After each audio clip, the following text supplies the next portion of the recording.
Bonjour à toutes et à tous, on démarre ce tour de la presse sportive avec le gros sujet qui fait la une des médias en France, c'est évidemment l'avenir du président Noël Le Graët. Le président de la Fédération Française de Football est en pleine tempête après sa sortie médiatique sur Zidane, et les conséquences sont terribles puisqu'il est poussé à la retraite comme le placarde le journal L'Équipe en ce mercredi matin.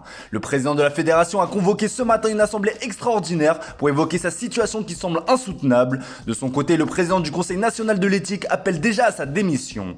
Le quotidien français explique que Le Graët l'a joué en solo pour la prolongation de Deschamps sans avertir le COMEX. Sa sortie sur Zidane, les accusations de comportement inapproprié par plusieurs femmes et son agissement seul dans le dossier Deschamps ont donc précipité sa chute. Et comme le rapporte Le Progrès, tout s'accélère contre Le Graët. Même son de cloche en une de la Provence qui évoque son avenir en suspens. Désormais, une partie du comité exécutif de la FFF espère que son président va accepter de quitter ses fonctions ou de prendre du recul.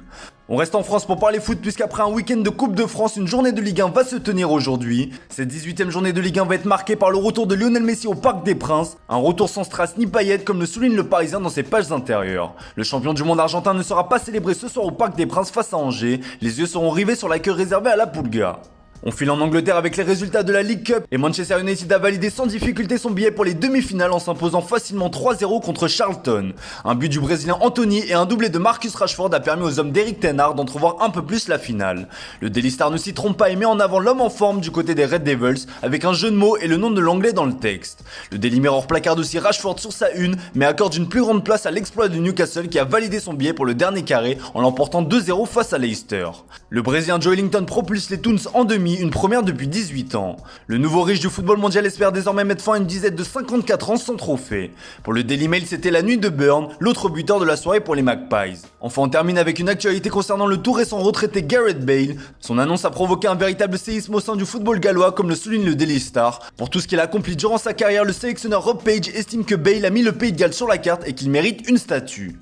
Allez, on file au Portugal avec également de la coupe au programme. Le SL Benfica s'est difficilement sorti du piège tendu par Varzim. Grimaldo a ouvert le score pour les Aigles avant que le très contesté Enzo Fernandez ne scelle la victoire. L'Argentin est en pleine tourmente en ce moment après avoir tenté de forcer son départ à Chelsea. Mais visiblement ce dernier a changé d'avis et a envoyé un message fort aux supporters en fêtant son but et en faisant signe qu'il restera à Benfica. Pour le quotidien Abola, il est tout pardonné. Un sentiment qu'on retrouve en une du journal Record, Enzo est là. Pareil en une du Correio da Manhã qui se félicite d'avoir vu un Enzo qui a donné corps et âme pour le maillot lisboète. En Italie, un match de coupe avait lieu également hier soir et l'Inter a eu chaud, très chaud. Les Nerazzurri ont décroché leur billet pour les quarts de finale en l'emportant sur le fil 2-1 face à Parme après prolongation. Je sauve l'Inter, écrit la Gazzetta dello Sport avec les deux sauveurs de la soirée Lautaro Martinez et Francesco Acerbi. Les deux hommes sont également mis à l'honneur en une du Corriere dello Sport. On file en Angleterre avec une information mercato qui concerne Chelsea. Les Blues traversent une période compliquée après un double revers face à Manchester City. Décrochant en championnat et éliminé en coupe, les hommes de Graham Potter naviguent en eau trouble. Comme souvent quand ça va mal, c'est l'entraîneur qui est en ligne de mire et le tacticien anglais semble sur la sellette. Un candidat est déjà cité en cas de limogeage de Potter, c'est Mauricio Pochettino comme vous pouvez l'apercevoir en une du Sun. Depuis son départ du PSG, le tacticien argentin attend patiemment de retrouver un banc, plus particulièrement un banc de Première Ligue. Le prochain match de Chelsea face à Brighton semble déjà décisif pour l'avenir de Graham Potter. Pour tenter de redresser la barre, Chelsea compte se renforcer durant le mercato hivernal et une recrue est en approche. Comme le relaye le journal Marca, João Félix est à Londres. Une information que rapporte également le Daily Star. L'officialisation du prêt du Portugais ne devrait plus tarder. Et justement du côté de l'Atlético de Madrid, on travaille activement pour lui dénicher un remplaçant et vous l'aurez reconnu, le candidat désigné n'est autre que Memphis Depay du FC Barcelone. L'Atlético aime Memphis comme le placarde le Mundo Deportivo dans son édition du jour. En manque de temps de jeu avec les Blaugrana, le néerlandais est pressenti depuis plusieurs mois pour un départ de la Catalogne. Selon la Cadena Ser, l'Atlético de Madrid négocie actuellement avec le Barça pour un prêt jusqu'à la fin de saison.